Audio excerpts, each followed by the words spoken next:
This is Jordan Peterson. If you're unfamiliar, he's a far-right nutcase. And Phil McGraw on the right, famous for having a TV show where he got drill sergeants in to scare the bejesus out of kids and convince them that what they were doing was wrong. FYI, if he were involved in the psychology... All right, let me put it this way. If he took the psychology experts seriously to any degree, if he took the literature seriously at all, he wouldn't have been doing scare tactics on his show, ever. Because scare tactics don't work, period. But that's neither here nor there. These two fine-looking gentlemen are here to discuss... What is it they're going to discuss? Let's see. Sexual identity is not who you are, and the obvious contagion effect of transgenderism. That's what they're going to discuss. I'm not even joking. So let's listen to what these people have to say. It's absolutely absurd from top to bottom, as I'm sure you know. I have a degree in psychology as well. Not as high as these guys, but I do have a degree. So let's see what they have to say. And while we do, we're going to play some Breath of the Wild 2, Tears of the Kingdom, just kind of running around doing whatever. So shouldn't bother you too much. What do you think of the danger that poses? Well, I'll answer both of those questions, and I answer them pretty much in the affirmative. I don't think that situations create heroes, for example. And I don't think situations create psychopaths. I think it reveals who they are.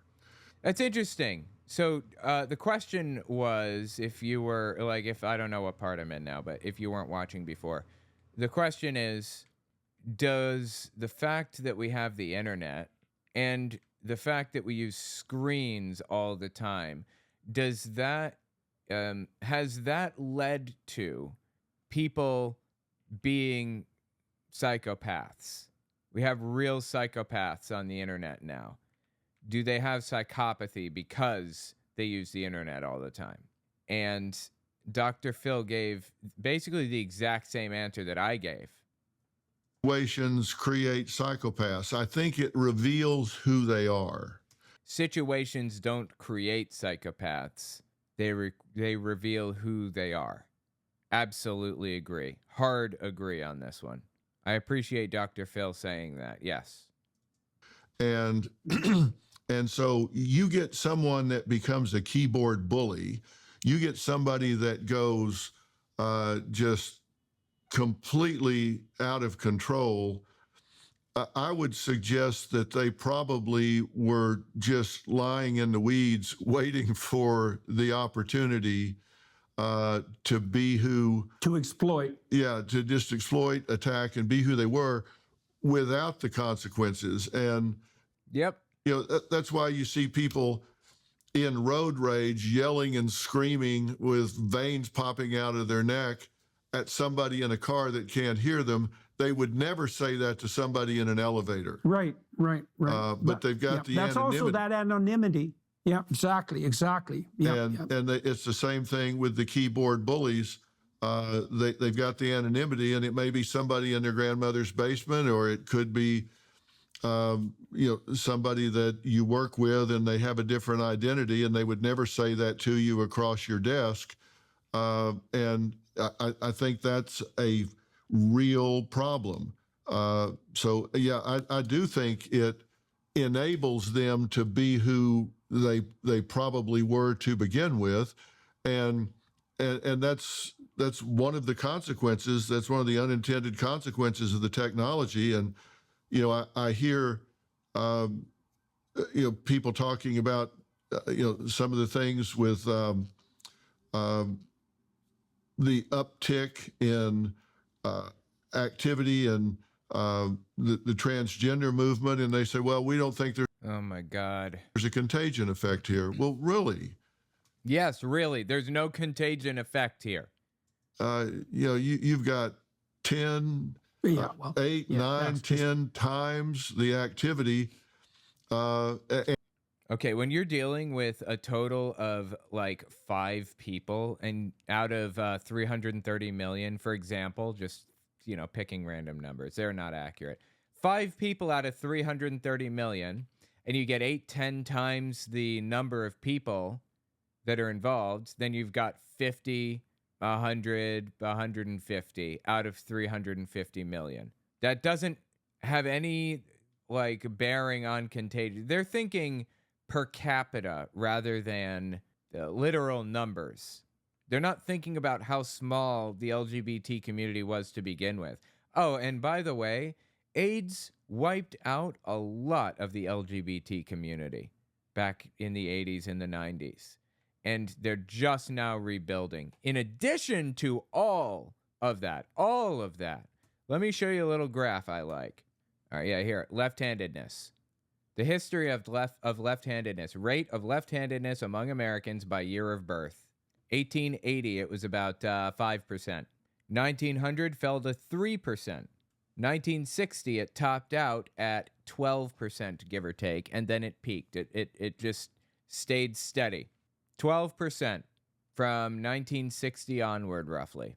That's because left-handedness used to be demonized. People who are left-handed used to be considered evil. Left means sinister. It means evil. It means bad. Left-handedness was considered the root of all evil. You don't want to be left-handed. So, anyway, as I was saying, yeah, it's not surprising to find that, trans people are now appearing in society, coming out of the closet, if you will, in much larger numbers than they were 10 years ago. Because, A, it was absolutely unacceptable to be trans 10 years ago.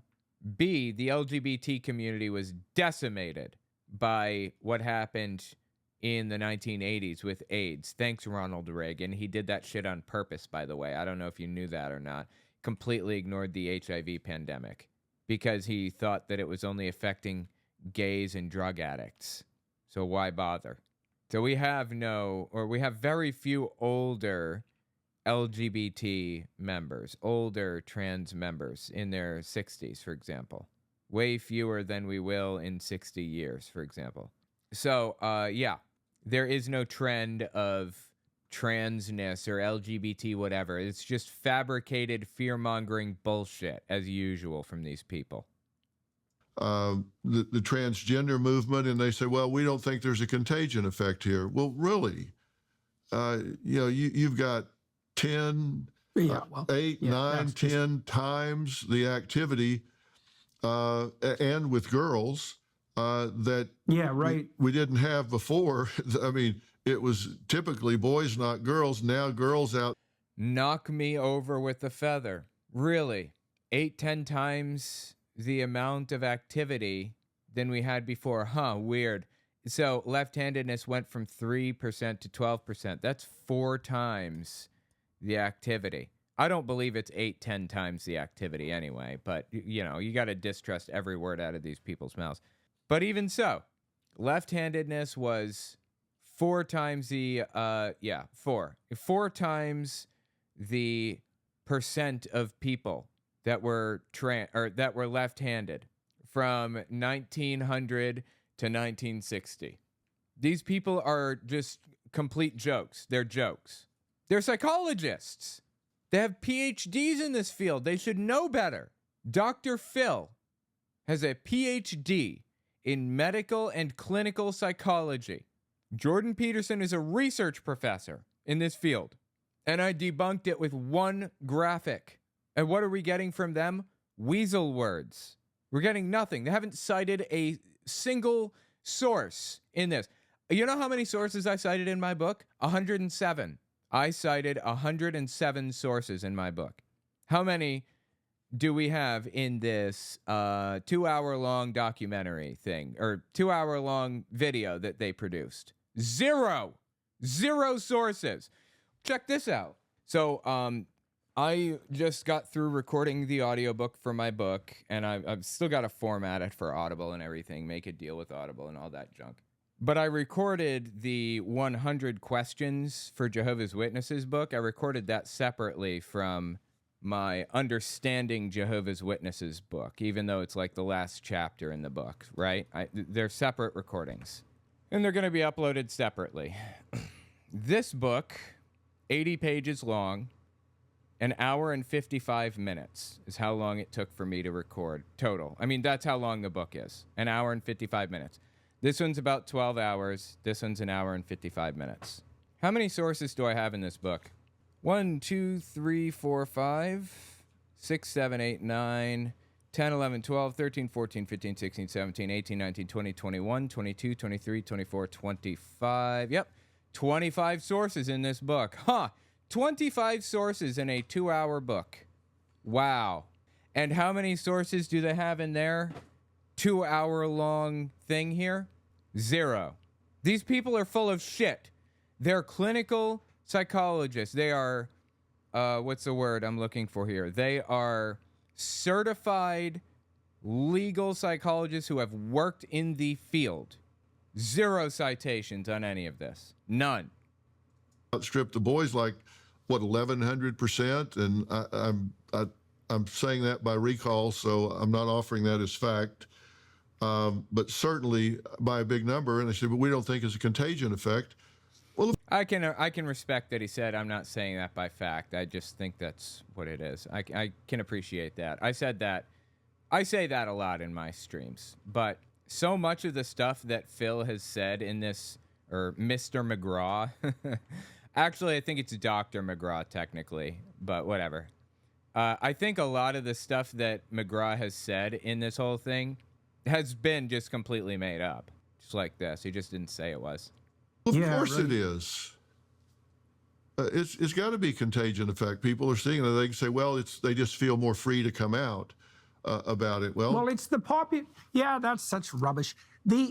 Not only is it a contagion effect, as we can tell by its insanely rapid spread, but we know it's a contagion effect because psychogenic epidemics have always raged through young women. Okay, psychogenic, what he's talking about here, sounds like a big word, right? Wow, big scary word. He's a psychologist. He must know what he's talking about. Psychogenic episodes, or whatever psychogenic effects that he's referring to here, were studied 200 years ago. And the reason that they started the study was because they believed that it was possible for somebody with schizophrenia, for example, just throwing a word out there, schizophrenia, to walk into a room and say nothing to anybody, not say a word, walk in, sit down, and read a book, and everybody in the room catch schizophrenia just from being around them. They believe that mind conditions versus physical conditions were transmissible through proxy. That's what psychogenic episodes means. And the psychogenic episodes study, as I said, was like 200 years ago, hasn't been studied since, has been debunked. It's nonsense. It's garbage. It's worthless. I can't even believe he's saying the word psychogenic right now. It's like an embarrassment to this guy, to this supposed research professor of psychology, to even bring something like that up. It's like everything that Carl Jung and Freud said is debunked at this point, pretty much. Just about everything is fake. But they were the fathers of psychology. Respectable. I can appreciate that they were around and that they helped people, legitimize psychology as a real study. That was helpful. That was useful. But for the record, as Carl Jung believed, we aren't going to evolve past human by gaining 2 additional chromosomes. And we aren't going to accomplish that feat by placing crystals in 12 towers around the world. That's not going to happen, as was believed by the father of psychology. As was believed by Freud, one of the fathers of psychology, we aren't all obsessed with our mothers, and all of our problems do not route back to her. And no, we don't all want to have sex with our mothers. It was nonsense then, and it's nonsense now. Thank you guys for legitimizing psychology. I really appreciate that. It was super helpful and nice of you. Every word out of your fucking mouth was just complete nonsensical bullshit. Now, how many years ago did Carl Jung, who had the crystals idea, live? 1875. 175 years ago. No, 150 years ago. 150. Freud was 175 to, yeah, we'll say 175 years ago. The two fathers of psychology were alive after the psychogenic, episode or the psychogenic condition existed, or the study started. This guy is citing research older than Freud and Carl Jung themselves and claiming that it's real. It's just nonsensical garbage. Always has been. Nobody has bothered studying it since then because it's so obviously nonsensical. I have some Peterson videos here. Let me find. Kyle Kolinski did an interview with Jordan Peterson like forever ago. When did he do this? This was July 8th, 2022 when this interview took place. And it really revealed something about these people, or about Jordan Peterson, I mean. It revealed something about him. So I want to listen to this just real short interview. It's not the whole thing. Between Kyle Kolinski and Jordan Peterson. Just listen to this guy make a fool of himself. So I noticed just the other day you were banned from Twitter. Now, I'm somebody... Of course, this is before the twit was owned by Musk. Nobody can argue against my lefty credentials. Everybody knows I'm a man of the left. Having said that, my solution on this issue of social media censorship has always been, look, we need to expand First Amendment protections. And the way you do that is to regulate these big social media companies like their public utilities. So if you... I've given his ideas credence. I've thought about it, but I disagree. Do that, then basically you're saying this is the new public square and people can speak their mind here. Now, that doesn't mean, of course, you can't, dox people or do direct threats of violence or anything that's actually illegal will remain illegal. But outside of that, you can't censor people just based on political opinion. So, I definitely would. That wasn't happening on the old Twitter, but okay. Have banned you, suspended you, etc. But I do have a question about that specific tweet that did get you in trouble because, you said something to the effect of... well, I don't know if it got me in trouble. I don't think I'm in trouble. Twitter Oh, my God. banned me, but I don't consider that trouble. That's fair enough. Fair point. But you said something to the effect of, remember when pride was a sin and the criminal... Yeah, it's called equivocating. He's using the word differently than the gay pride movement is, and applying it to like a biblical framework when that's not how it was being used in the first place. But that's neither here nor there. And Ellen Page just had her breasts cut off by a criminal physician. Right. Elliot Page is a trans person who, I'm only saying this because he said it, for the sake of completion, used to go by Ellen Page, is no longer Ellen Page. Famously played in Juno and maybe the Hunger Games, I think. Umbrella Academy was in that. The point is that Elliot Page, now a man, had a breast reduction or breast removal surgery. And Jordan Peterson called that criminal, said he's a criminal physician for doing so. And he got banned for Twitter for it. Exactly. So my question is the physician really criminal? If you agree that adults can decide to transition, then why would the physician be criminal? Don't adults have that right if they want to transition? Yeah, freedom, baby. Just dead silence. Like, I didn't pause it. It's just dead silence. Not everything legal isn't criminal. No, that's the definition of criminal. Against the law, the legal system and criminality are inextricably linked. What you mean to say, I'm not that guy always bagging on people. I'll let Greg Locke do it for me. I'm dumber than a box of rocks in a lot of areas. I've lived for the Lord my whole life. And I was dumb as a box of rocks and didn't know it. Thank you, Shane, and thank you, Greg. I appreciate that. Not in that order necessarily. What he meant to say was not everything moral is legal. Very different, but okay. You know what? Not gonna nitpick here. Let's just keep listening. And do they have that right? See, I would have left it. Yes, they do have that right. Legally, they have that right. Ellen Page alone if she hadn't been parading her new abs in a fashion magazine.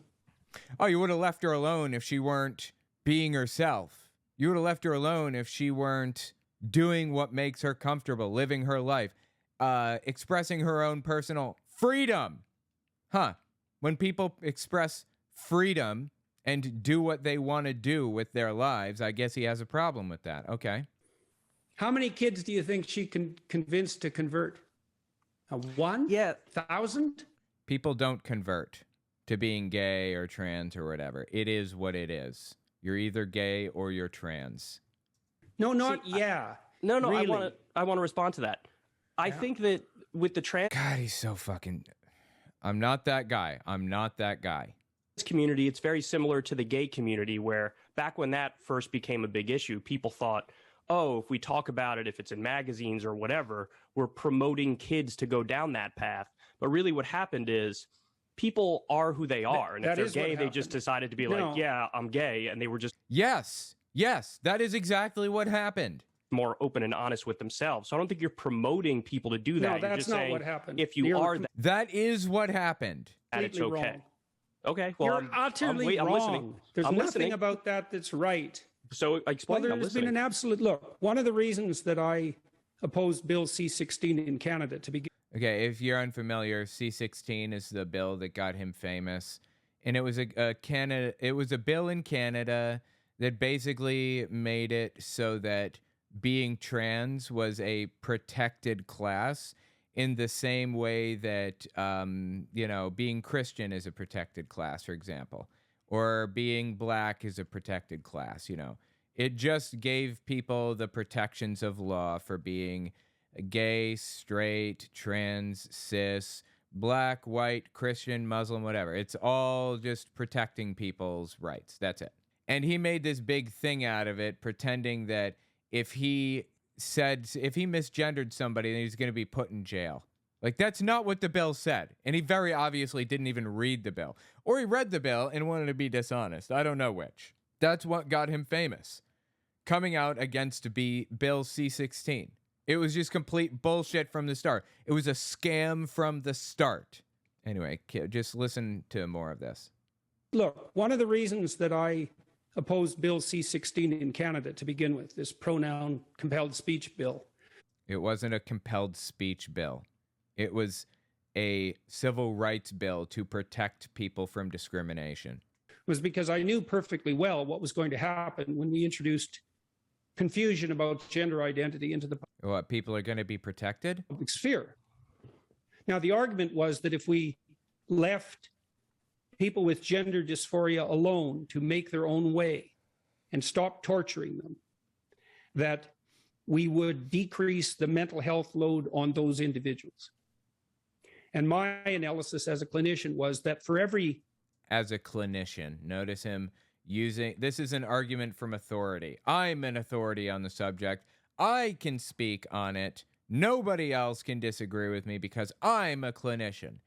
That's not how science works. We take the consensus of scientific research and make a determination based off that. But, one single clinician, quote unquote, can say what he wants, I suppose. one person of that sort that we hypothetically saved, we doom 1,000 more. So for every one person that we allow to be trans, we doom 1,000 more people to become trans, is what he's saying. Well, that's simply false. Like, we can empirically, objectively prove that to be a lie, a falsehood. Now, is he going to address the fact that that's a flat-out, bald-faced lie? Of course he's not. He's going to pretend he never said it, or he's going to double down and insist it's real. As a consequence of confusion and social contagion. I knew the literature on psychogenic epidemics. This is the thing that made me look this literature up in the first place. 200 years old. Older than Sigmund Freud. Older than when he was practicing. Older than Carl Jung. The two fathers of psychology, contemporaries. And he's going back to this. It's like, you know what it's like? Do you want to know what the psychogenic episode thing is very, very similar to. There's this incel belief that if a female horse, a mare, I think it's called, if a female horse tries to breed with a male horse and it doesn't really take, like the pregnancy doesn't stick, they have a miscarriage or something, and then they try to breed with another and it doesn't stick, it fails, and then they breed with a third, the claim by incels and, other people around, I don't know if Jordan Peterson buys into this, is that the personality or the DNA of the previous two horses sticks around in the mare, the female horse. And when she finally has a baby with that third horse, it is actually a mix genetically of the three horses total. And that's like the basis for the belief that women should be completely chaste. They should only sleep with their husbands. They're pure if they're only ever with their husbands. The basis is because if they sleep with like 3 or 4 other people, then really, if you have a kid with them, you're having 4 other people's kid. It's nonsense. It's garbage. It's pseudoscientific garbage. And just like that is pseudoscientific garbage, psychogenic episodes is just as absurd. It's just as ridiculous and unsupported scientifically. Psychogenic episodes, quote unquote, are fake. It doesn't exist. It's been studied into the ground. And so is the other thing about mares and all of that, and horses. It's been studied into the ground, and it's all garbage. Anyway, let's continue listening to this. I'm not that guy. I swear I'm not that guy. I'm dumber than a box of rocks in a lot of areas. Facebook just makes people think I'm smart. Thank you, Greg, for expressing my opinions for me. I knew the literature on psychogenic epidemics. They used to call that mass hysteria. And it's it's fake. Literature that goes back about 300 years. No, it's 300 years old. There's a difference. It doesn't go back 300 years. It's 300 years old. And often when you introduce social confusion, you can produce a psychogenic epidemic, especially generally it's adolescent females who are most susceptible to it. Dude, I have no idea what he's even talking about right now. Again, this literature is 300 years old. You'd have to look through old dusty books to find it. You won't be able to find it on Google Scholar probably, unless it's been like transliterated into like book form on Google Books or something.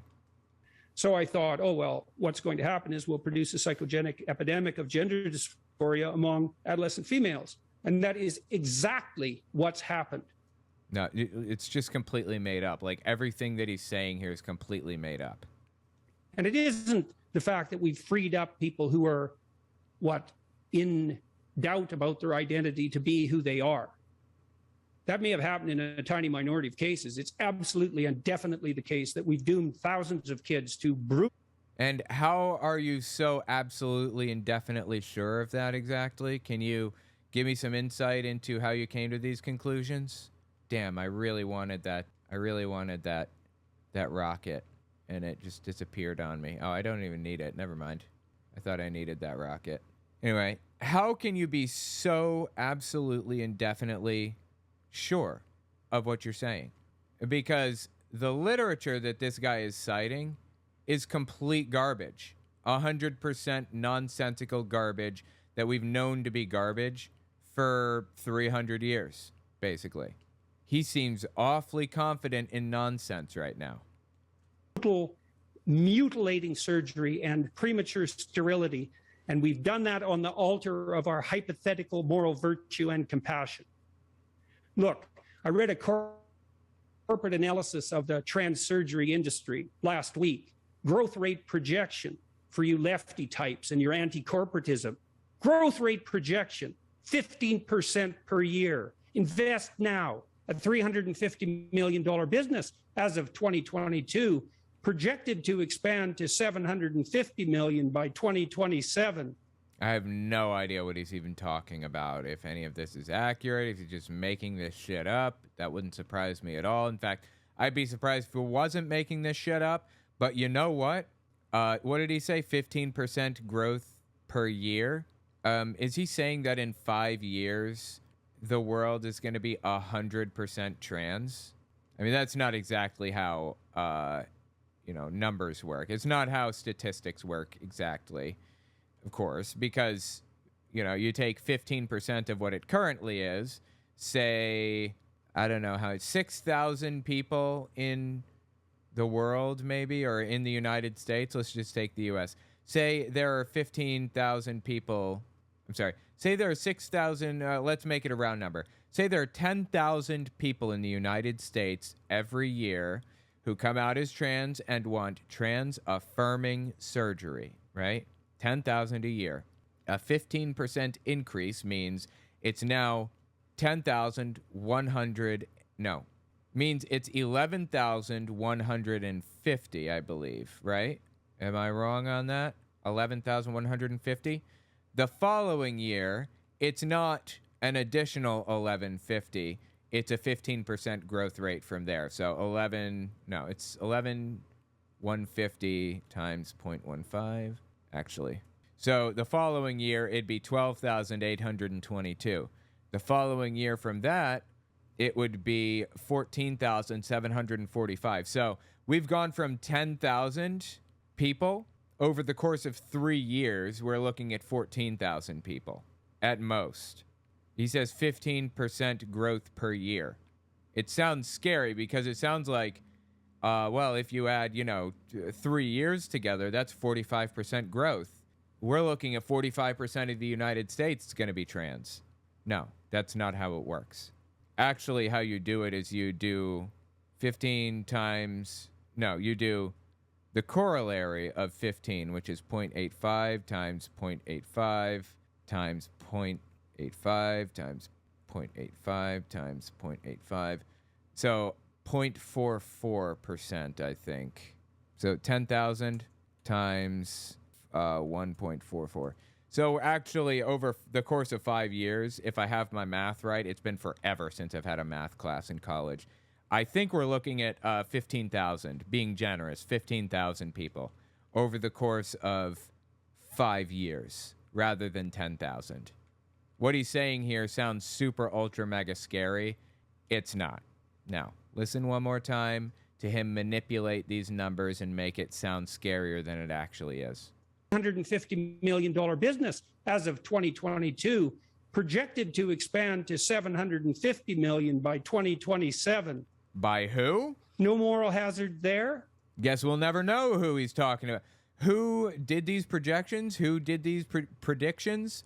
Nobody ever says. We never get a name. We never get like a polling agency or like a scientific study or nothing. Fearmonger Jordan Peterson here has just decided to lay a bunch of numbers down and pretend that they're correct. Okay, thank you, Jordan. Expand to $750 million by 2027. No moral hazard there? No moral hazard there. That's correct. We're still only talking 15,000 people a year instead of 10,000. There's no gigantic moral hazard happening right now. There's plenty of moral hazard there. And that surgery is absolutely brutal. So what percentage of the population do you think, in your conception of how this is unfolding, what percentage of the population do you think is going to end up being trans at the end of this? Do you think? So let's say, I don't know how many trans-affirming surgeries we have per year. Let's just, I think it's somewhere around 6,000 maybe. But let's just be generous, and we're going to assume 10,000 again, even though that's probably not accurate. Just because it's a round number. So 10,000 per year, right? 15% growth per year means 15,000 per year instead of 10,000 per year in 5 years. Out of 330 million, we are talking 0.0045% of the population. In 5 years, in Jordan Peterson's worst case scenario fear, 0.0045% of the population, worst case scenario, is going to be trans. This dude lives in like a delusion where, look, he has a PhD. He had to have taken statistics at some point in his life, right? Sometime, somewhere along the way, he took statistics. I didn't even take statistics, and I understand this. I took business math. I took accounting, and I understand this. Now, this guy has a PhD. You cannot convince me that a literal high school dropout right here, okay? Literal high school dropout with a 2-year degree in substance abuse counseling as opposed to Jordan Peterson's presumably 8-year PhD is smarter. You can't convince me that I'm more knowledgeable about this stuff. I'm just doing basic shit here. This is basic shit than basic numbers anybody can run. Percentage of the population do you think is going to end up being trans at the end of this? Do you think like one day it's going to be like 70% of the country is trans? Well, we know already that about 1 in 5 adolescents now identifies, to use that hated word.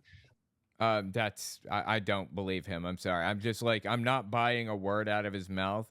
Everything that this guy says seems to be, if not an outright lie, at best, a manipulated, whacked out truth that has no real connection to reality anymore. That he's just warped out of recognition at this point. Identifies as part of the hypothetical LGBTQ plus community. So it's 1 in 5. I don't know what the upper limit is.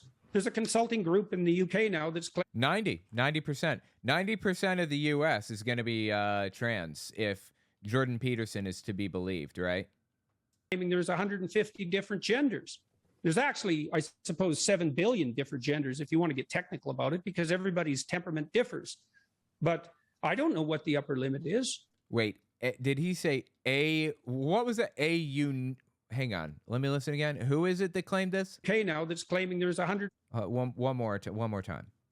Identifies, to use that hated word, identifies as part of the hypothetical LGBTQ plus community. So it's 1 in 5.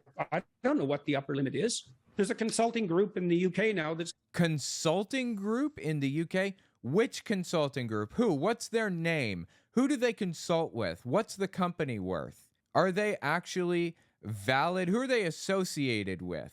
Is it a right-wing consulting group? Is it a think tank, like a right-wing think tank? Or is it a legitimate government group that exists to help determine these things for the purposes of, for the purpose of census data and understanding society and things like that?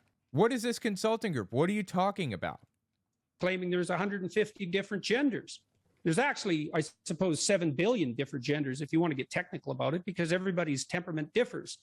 But I don't know what the upper limit is, and I have no idea what the upper limit is for this surgical intervention. We'll see. But I don't find it. I don't find it the least bit acceptable. And if you think that your compassion is demanding that you extend your pity to the LGBTQ plus community at the cost of sterilizing children, you should think again. You're on the wrong side of this, and not in a trivial way.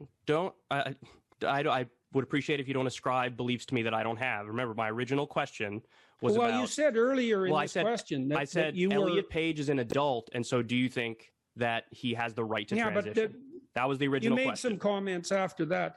Yeah, but as a star and a public figure and a model for emulation, she also has the responsibility not to... He has the responsibility. You're just being a scumbag now, needlessly. You don't have to be like this. You don't have to be a fucking asshole. You can be a normal human being for 15 seconds if you chose. Is this guy just like intentionally choosing to be, again, I'm not that guy. I'm not gonna be bagging on people all the time. I'm just gonna play this clip and say, serenity now. I'm dumber than a box of rocks in a lot of areas. Serenity now. Emulation. She also has the responsibility not to entice confused adolescents into a catastrophic decision. Yeah, Elliot Page is enticing people into this whole thing. Elliot Page is trying to convince people to be trans. Disgusting, huh? My God, dude, get a grip on reality. I'm begging you. Sometimes I wonder myself, like, is this guy a true believer? Does he, like, really buy the bullshit that he's selling? Or is he just a scam artist? It's so hard to know sometimes. When I hear him say things like this, it makes me think that he's a true believer. I don't know. Tell me what you think about it in the comments. Is he the real deal? Does he really believe what he's selling? Before they have the maturity to make that decision. I just have to say, Jordan, I think it's a little bit of a moral panic. I just don't see some sort of... It absolutely is a moral panic. Yes, he's correct about that one. Frenzy of Okay, what people would you wanting consider... to become trans. First of all, that's a hell of a way to put it. Why don't you take a look at the increase in surgical interventions and see what you think?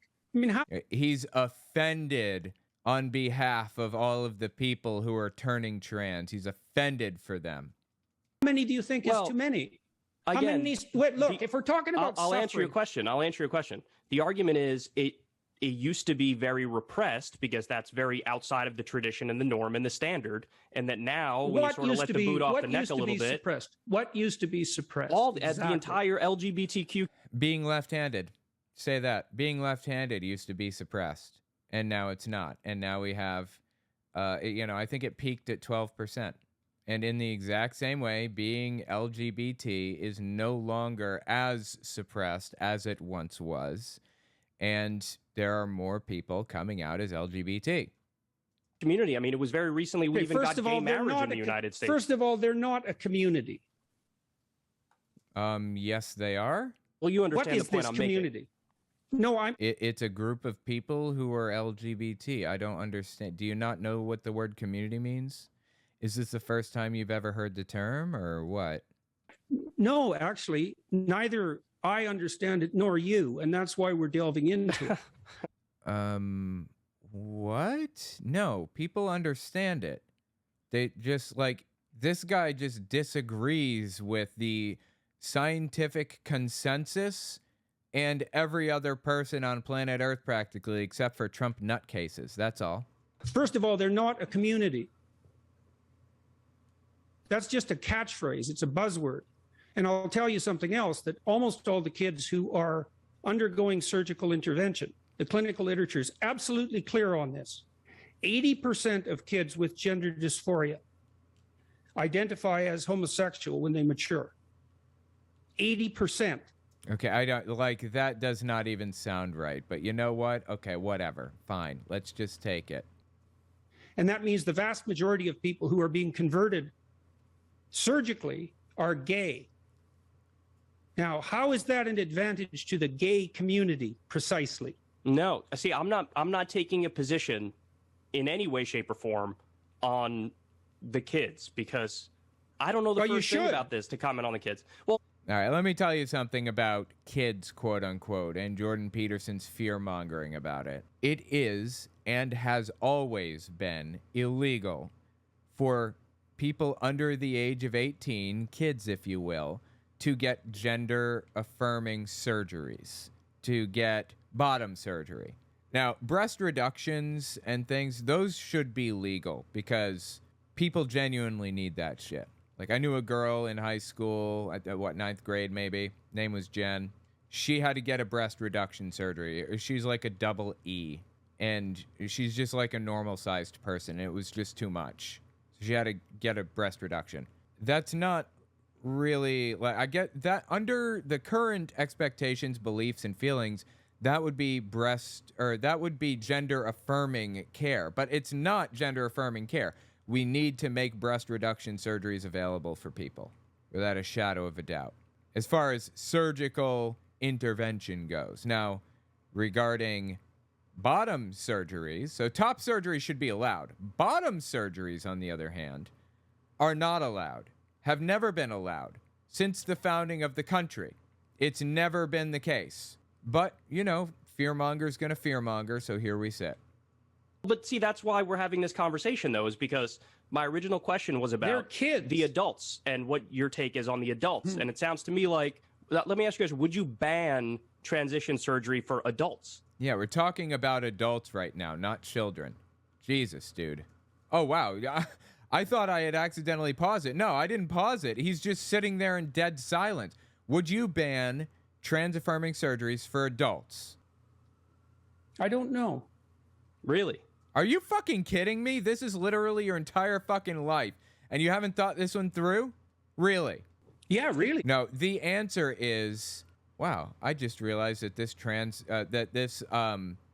I just realized that this conflicts with my already existing beliefs, and I don't know how to answer it. Boy, I better just shut my mouth and say I don't know. We're paying a big price for it, and I think that it was.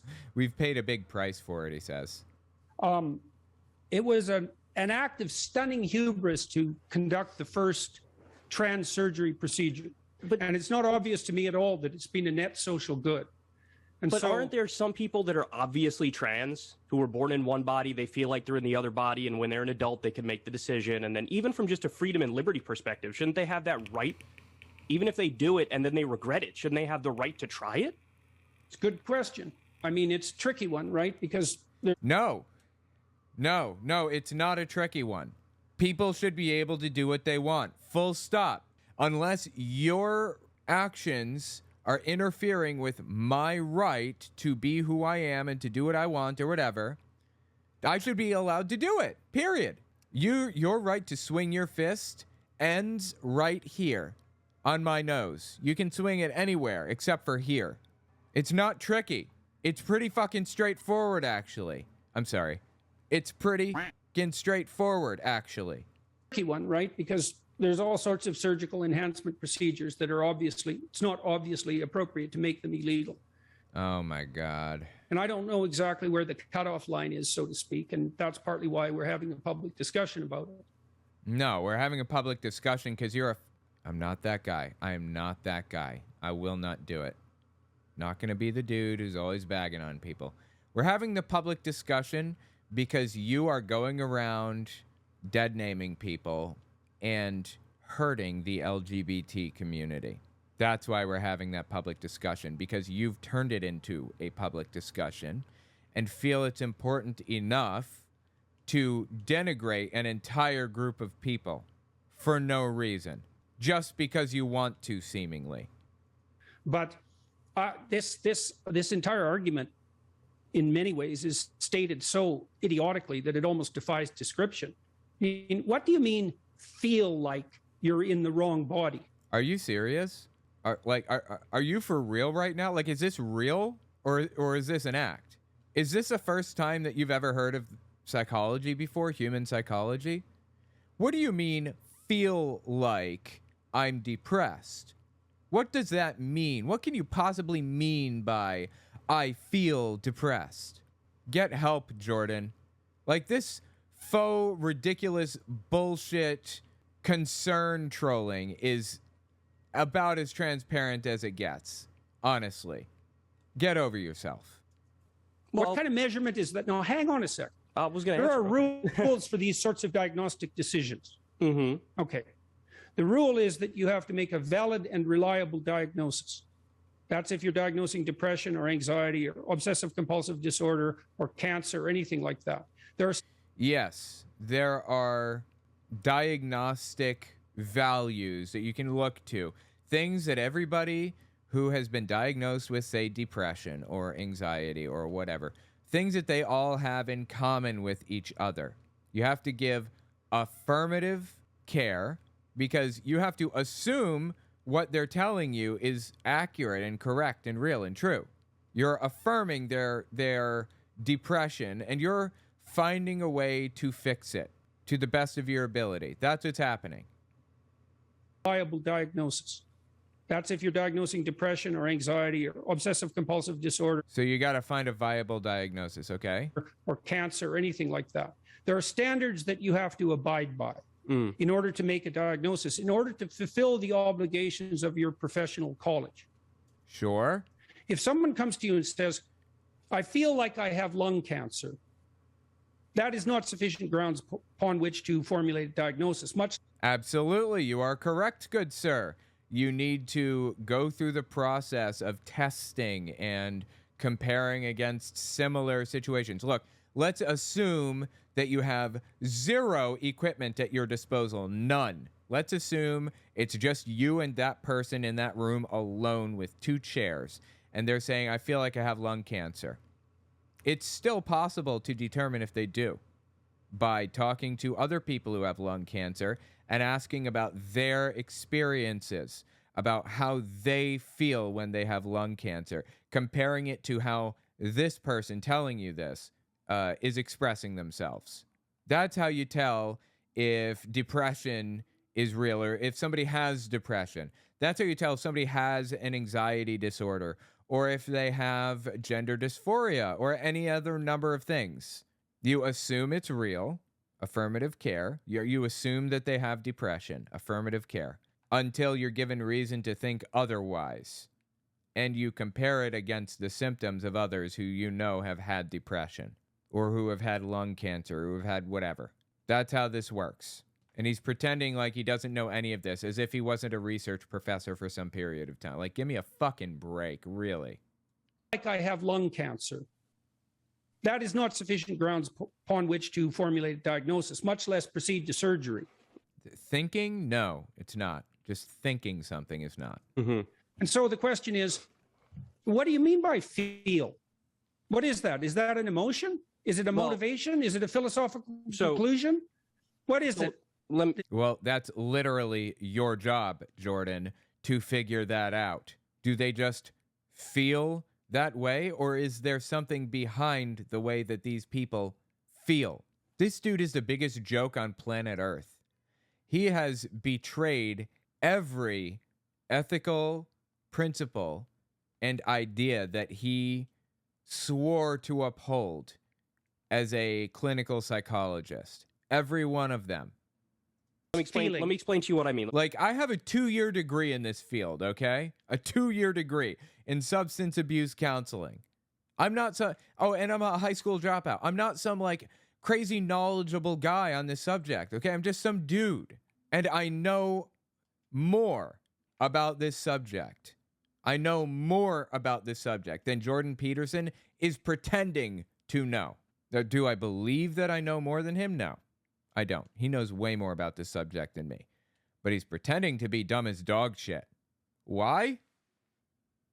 So he can refer to Elliot Page as Ellen Page, presumably. Explain to what I mean. So I've been doing my show for about a decade. And about 2 or 3 years into doing my show, there were, some stories here and there that I covered about the trans issue. Somebody who is trans reached out to me and explained to me in a very straightforward way, yeah, look, I was born biologically female. I feel like I'm biologically male. My reality never lined up. Well, I'm just explaining. Are you fucking kidding me? He really doesn't know what that means? Is this literally have you not taken Psychology 101 yet? Is this like your first time? Are you still in your first semester of your psychology degree? What do you mean? What does that mean? What they said, and then you can respond however you'd like to respond. And they told me as soon as I got the surgery, changed the way I dressed, changed the way I appeared, I felt phenomenally better. And so that's why, at least for me, this was the answer. Now, I think it would be incredibly arrogant for me to say back to that person, no, you shouldn't do that, or I know better than you do for yourself. Now, that's not to say that every time somebody does this, it works out well, of course, because everybody's an individual. But in some instances, that's the answer. So, me as a simple outsider, I just look at it and say, hey, whatever floats your boat, and if it works, it works. Look, most of the time, Yeah, that's the libertarian perspective. That's supposed to be the Republican perspective. Freedom, right? Patriotism and freedom, that's what it's all about. But not for Jordan Peterson, apparently. He wants to impose his will upon other people. He wants to force others to believe and view things the way that he does. Attitude is you can go to hell in handbasket any way you choose if you're an adult. Now, this problem is complicated and compounded by the fact of the necessity of medical involvement and the ethics on the medical front. Not really. I mean, people can do what they want. Do you know that there's a guy? Hold on, let me just pull this up real quick. I got to get out of here. It's late, but just give me a second. Entertain me for a second here. This guy right here that you're looking at on screen, this is tattoos and body modifications that he got. It's called The Black Alien. He lives in France, apparently. He had 2 fingers surgically removed to form a claw. He had his nose and upper lip cut off and his tongue split. That's a shame. Like, he looked really good. That's really sad. I'm really heartbroken for this dude that he did all of this. This is a bad idea. But you know what? It was his bad idea to make. I have no place to step into his life and impose my will on him. Force him to be what one might call normal. Force him to be what I consider to be normal. It's not my place to do. You know what my place is? To support those who want to do those things, or at least not get in their way. That's life. That's what it's all about, baby. Welcome to real life. First time, Jordan? So when you asked me about how that should be regulated, my answer was I'm not exactly sure about that.